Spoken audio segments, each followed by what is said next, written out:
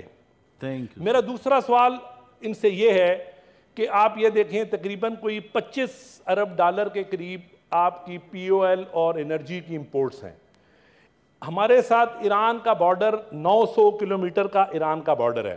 Definitely we know it کہ international sanctions کی وجہ سے ہم وہاں سے پیٹرول، ڈیزل یا ایل پی جی امپورٹ نہیں کر سکتے، لیکن میری گورنمنٹ سے یہ استدعا ہے کہ اگر آپ اس کو بارٹرائزیشن میں یا کسی بھی فارم میں، کیونکہ وہاں سے پیٹرول اور ڈیزل کی آمد ہے، چاہے اس کو آپ سمگلنگ کہیں، چاہے آپ اس کو پورس بارڈر کہیں، لیکن وہ وہاں سے آ رہا ہے، اس کو یہ گورنمنٹ خود اس کی رہنمائی کرے اور اس کو بارٹر سسٹم میں لائے۔ یہاں سے جو چیزیں جانے کی ہیں وہ ایران کے ساتھ چیمبر لیول پہ، ایران کی ministry of commerce and trade level پہ اس کے ساتھ کوارڈینیٹ کریں، تاکہ کم سے کم حکومت کے اوپر جو 3-4 ارب ڈالر کی اس 25 ارب ڈالر میں سے کوئی امپورٹ کو کم کیا جا سکے اور اس میں ہمیں ڈالر کی ضرورت نہ ہو، تاکہ ہمارے ڈالر پہ پریشر نہ ہو۔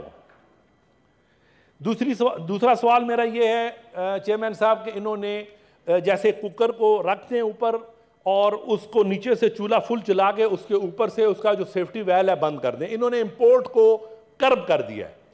اب امپورٹ کو کرب کر دیا ہے، کم کر دیا ہے صرف اس لیے کہ جی ہمارا جو ڈالر ہے یا ٹریڈ ڈیفیسٹ ہے وہ ذرا کم ہو، لیکن اس کے بدلے انہوں نے یہ نہیں دیکھا کہ اگر گاڑیوں کی امپورٹ روکی ہے تو جو ہونڈا سیوک ہے وہ 6 مہینے میں 50 لاکھ سے 80 لاکھ پہ چلی گئی ہے، جو سوزوکی چھوٹی گاڑی جو عام مڈل کلاس لوگ چلاتے ہیں وہ 22 لاکھ سے 36 لاکھ پہ چلی گئی ہے، جو ایک جیپ نما گاڑی یہاں پہ فارچونر اویلیبل تھی وہ 86 لاکھ سے 1 کروڑ 40 لاکھ پہ چلی گئی ہے۔ مافیائزم پورے زور پہ ہے۔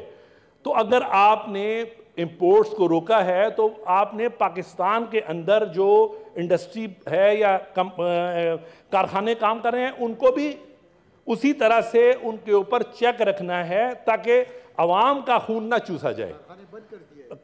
امپورٹ بند کرنے سے ہمارا دیکھیں جی 75 ارب ڈالر کی جو امپورٹ ہے وہ اسی لیے ہے کہ ایون جو چیزیں پاکستان میں بن بھی رہی ہیں اس کا را مٹیریل سارے کا سارا امپورٹڈ ہے، یعنی ہماری 70-80% جو انڈسٹریز ہے اس کی جو را مٹیریل ہے وہ امپورٹڈ ہے۔ جب آپ اس کی امپورٹ کو کرب کریں گے، 1 لاکھ ڈالر کی ایل سی کھولنے کے لیے بھی آپ اسٹیٹ بینک کے پاس جائیں گے، اسٹیٹ بینک آپ کو ذلیل کرے گا اور اس کے بعد اسٹیٹ بینک آپ کی ایل سی نہیں کھولے گا۔ جب ایل سی آئے گی آپ کے پیپر کلیئر نہیں کرے گا تو آپ کے کارخانے بند ہو رہے ہیں، آپ کی جو انڈسٹریز ہے اس کے اندر زبردست قسم کی بے روزگاری آ رہی ہے، نیگیٹو گروتھ ریٹ ہے، لیکن یہ لوگوں کو سب اچھا کی رپورٹ دے رہے ہیں۔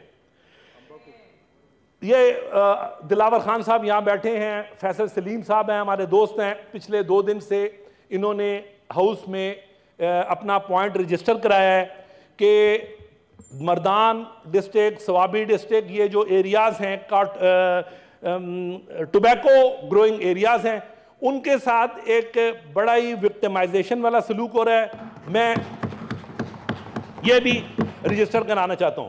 جناب دوسرے پوائنٹ پہ بھی تھوڑی تھمبنگ جو ہے نا جی قادر صاحب چیئر سے مخاطب ہوں پلیز۔ دوسرا سر میرا سوال منسٹر صاحبہ یہاں موجود ہیں، آپ یقین کریں کہ پچھلے 6 مہینے میں جتنی ایل سی کھلی ہے چیئرمین صاحب، بازار میں اگر ڈالر بینک ریٹ 240 تھا، ہمیشہ سے یہ ہوتا ہے کہ بازار میں 2 روپے 1 روپیہ ڈالر مہنگا ہوتا ہے، لیکن اس دفعہ بازار میں ڈالر سستا تھا، بینک جو ہے جو ایل سی کھولنے والا یا مال منگانے والے کو ڈالر خریدنے نہیں دیتا تھا، وہ کہتا تھا میں ڈالر خود لوں گا۔ انہوں نے بلینز اینڈ بلینز بنائے ہیں اور ہمارے فائنانس منسٹر اور ہماری فائنانس منسٹری سوئی رہی ہے، اور اب ایک آئی واش کے لیے ایک انکوائری کال کر لی ہے اور کہہ رہے ہیں جی ٹوٹل 20 ارب روپے کا معاملہ ہے. آپ مجھے یہ بتائیں کہ 15 ارب ڈالر کی یا 18 ارب ڈالر کی امپورٹ ہوئی ہے صرف ان 3 مہینوں میں, اور اپریل سے آنورڈ اگر آپ ڈال لیں گے تو وہ کوئی 25-30 ارب ڈالر کی ہوگی. 10 روپے سے 20 روپے اور 15 روپے ہر بینک ہر ایل سی پہ بلیک کر رہا تھا. اس کا حساب کوئی دے گا یا اس کو کوئی معلومات ہوگی یا ایک انکوائری ہو کے ان کو بالکل معاف کر دیا جائے گا اور ہمیں کہہ دیا جائے گا کہ اس کی یہ چھوٹی چھوٹی ریزن تھی اور ہم نے ان کو چھوڑ دیا. جی پلیز قادر صاحب وائنڈ اپ کریں. 10 منٹ ہو گئے سر, پلیز. Thank you. 8 منٹ ہوئے سر, 10 منٹ ہو گئے. تھینک یو سر. باقی بھی آپ کے ساتھ ہی بات میں صرف یہ کہتا ہوں کہ ہم اس بات کو صرف یہ نہ لیں کہ اپوزیشن اور گورنمنٹ کا معاملہ ہے. ملک انتہائی واقعی حساس وقت سے گزر رہا ہے اور جس قدر مہنگائی انہوں نے کر دی ہے انرجی کے, پیٹرول کے, گیس کے, پی او ایل کے معاملات میں, جس قدر آگے مہنگائی ہونے کے چانسز ہیں, انفلیشن کے ہیں, جو سینسٹیو پرائس انڈیکس کے فگرز آ رہے ہیں, ان کو دیکھتے ہوئے خدا را اپنے ہوش کے ناخن لیں اور یہ جو آ کے سب اچھا کی رپورٹ دے رہے ہیں اس سے باز آئیں اور کوئی پریکٹیکل اقدام کریں. چیئرمین صاحب, سیلاب کی وجہ سے لوگ تباہ ہیں. آپ کے سامنے آٹا جو ہے بلوچستان میں اور کے پی میں آٹا 3300 روپے 2500 روپے میں بک رہا ہے اور آٹا وہاں پہنچ نہیں رہا ہے. جو ہمارے سیلاب زدہ علاقے ہیں وہاں پہ اس وقت نہ آٹا پہنچ رہا ہے نہ ہمارا فوڈ سٹف پہنچ رہا ہے, لیکن ہم یہاں سب اچھا کی رپورٹ دے رہے ہیں. یہ اچھا کی رپورٹ دینے سے خدارہ باز آئیں اور ملک کے لیے پریکٹیکل قدم اٹھائیں. اور جی thank you sir. Sir thank you sir, please. Thank you sir, thank you. ماشاءاللہ آپ کی اکانومی بڑے گرپ ہے. Thank you sir. دل ادھر پر پورے پوائنٹس رہتے ہیں. Thank you sir. Honourable senator Sania Nishtar صاحب.